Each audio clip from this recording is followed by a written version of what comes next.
Polisi hingga kini masih memburu penyebar video viral pembakaran surat suara di Papua yang disertai narasi provokatif. Dan untuk mengetahui informasi, kita telah terhubung melalui sambungan telepon dengan Karopenmas Mabes Polri, Brigjen Pol Dedi Prasetyo. Selamat sore, Pak Dedi.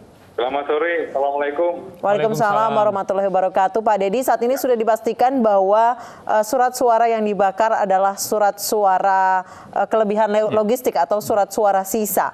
Sejauh ini yang diselidiki oleh polisi adalah orang yang menarasikan dengan kalimat-kalimat provokatif seperti itu ya Pak ya? Ya, betul.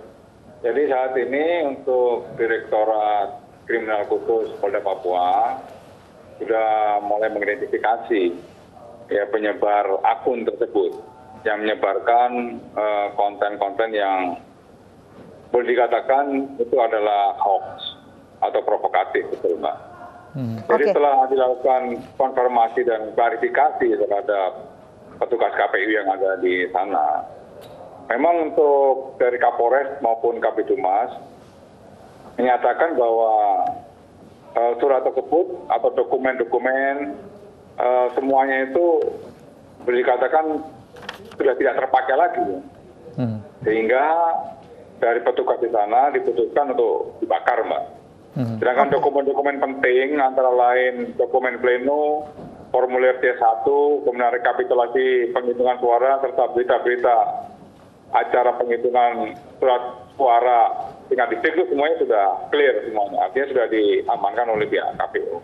Baik. Jadi dengan narasi yang dibuat atau voice yang dibuat pemilik akun tersebut, nah itu sudah masuk kepada ranah perbuatan melawan hukum. Ya, berupa penyebaran berita bohong yang membuat kegaduhan di masyarakat. Baik.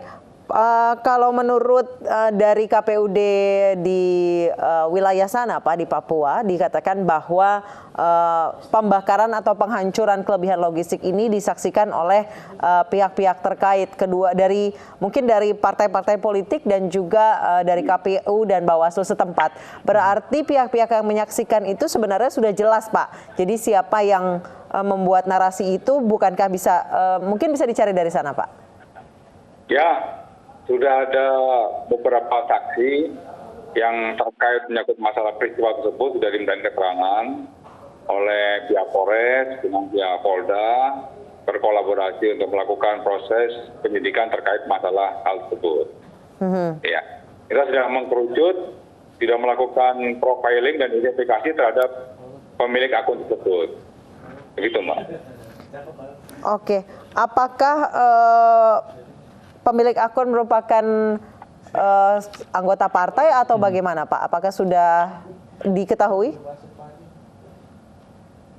Dari hasil komunikasi saya terakhir dengan Kabitumas sore hari tadi, informasi yang saya dapat dari hasil laporan investigasi, termasuk dari hasil pemeriksaan para saksi, hari ini akan dilaporkan dulu kepada Bapak Kapolda Papua.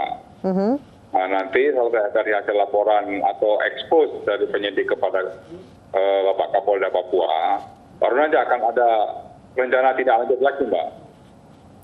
Iya, Bapak, bisakah Anda jelaskan kembali sebenarnya narasi provokatif seperti apa nih Pak yang dilakukan? Ya, narasi provokatifnya tersebut seolah-olah surat suara itu surat suara yang masih digunakan.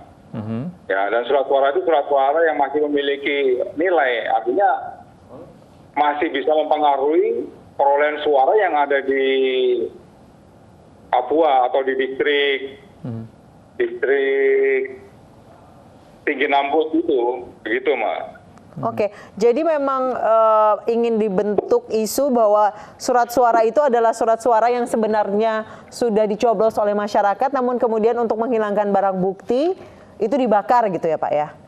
Ya, antara lain voice-nya berbunyi seperti itu. Padahal di sistem yang di sana, di distrik Nambut itu, adalah dia menggunakan sistem noken ikat. Artinya bahwa pada saat pencoblosan itu diserahkan atau diwakili kepada ketua suku. Begitu, Mbak. Iya. Pak, kalau saya lihat di sini dari video yang viral ini kan memang pembakaran ini dilakukan oleh warga biasa. Saya tidak melihat ada saksi-saksi yang ada di sekitar lokasi pembakaran ini. Bagaimana tanggapan Anda, Pak? Ya itu secara teknis, ya kondisi lapangan itu pihak KPU lah yang paling mengetahui itu. Ini memang kelihatan kan orang-orang biasa, tapi kita tidak mengetahui secara pasti apakah orang-orang yang dewasa dalam hal ini itu bukan merupakan bagian dari staf KPU atau pegawai KPU atau bukan, kita nggak tahu, Mas. Tapi yang terkait menyangkut masalah peristiwa tersebut, itu semua sudah dimintain keterangan oleh Polres maupun Direktorat Krimsus Polda Papua. Apakah sudah diketahui Pak kapan dilakukannya pembakaran ini Pak? Sebenarnya kapan? Kalau dari informasi yang saya dapat dari Kabid Humas Polda Papua, di sini tanggal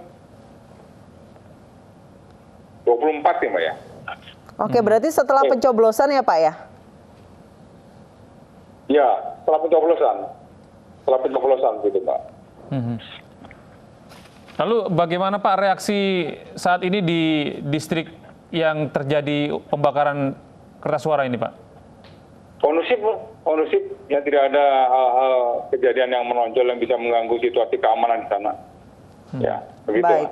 Baik. Sejauh ini polisi tengah menyelidiki siapa yang membuat narasi provokatif seperti itu Pak. Kita harapkan kasus ini dibuka secara transparan agar tidak menjadi atau tidak ada salah persepsi di masyarakat. Terima kasih Pak Brigjen Pol Dedi Prasetyo, Karopenmas Mabes Polri telah bergabung bersama kami.